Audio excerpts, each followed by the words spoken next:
In resemblance to the notion of Charles Sherrington, stimulus-response sequence of events is the result of a certain movement. If the stimulus has attached in the muscles, this will result in responses that base in peripheral. This reflex action will be the basis for movement that, when combined, it creates a behavior. This scenario was focuses in passing or receiving that coordinates in conditioned reflexes, which identically produce during activities that requires training for the developmental purposes.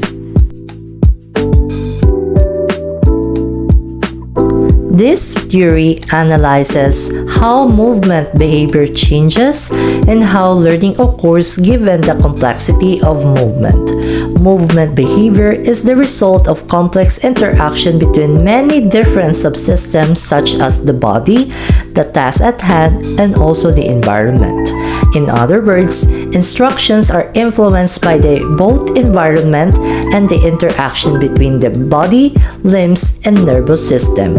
Contrasting to the video, in blocking, it is important to keep the arms extended above the net. It applies the interaction of elements that has no specific commands or motor program within the nervous system, which means it requires automatic response for both jumping and extension of arms.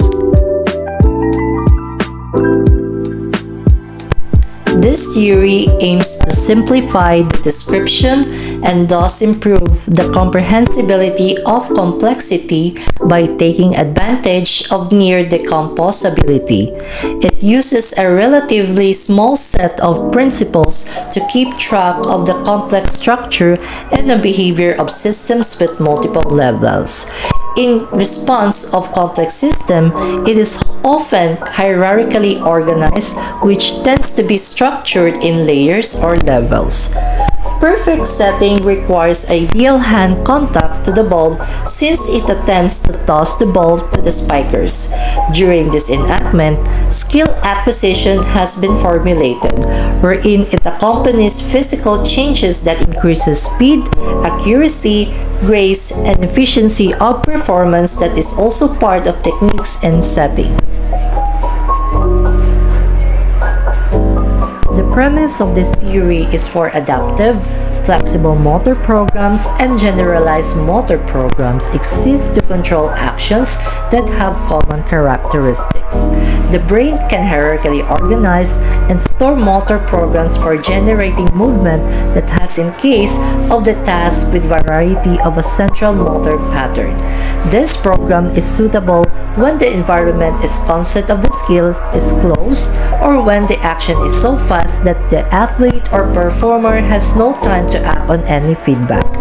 In performing digging, quick contact to the ball that came from the spike has importance in continuing the rally to earn a point.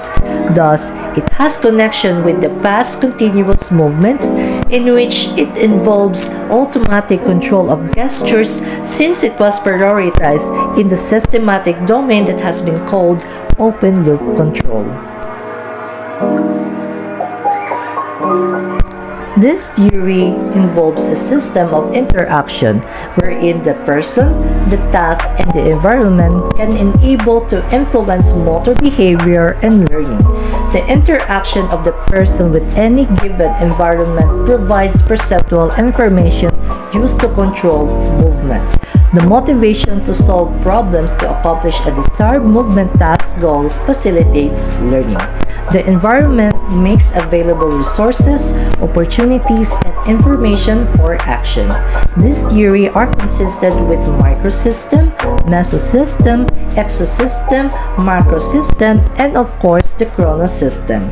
In relation to the volleyball, specifically the spike, the players tend to denote their influential figure to pursue the sport or also to improve their skill. In contrasting to my experiences, I was immediately attracted to this sport due to the certain players called Eliza Valdez and Mark Espejo who came from the team Ateneo. Their movement in the court inspires me to deal with some sort of strategies in order for me to develop my skill that is worth to be remarkable.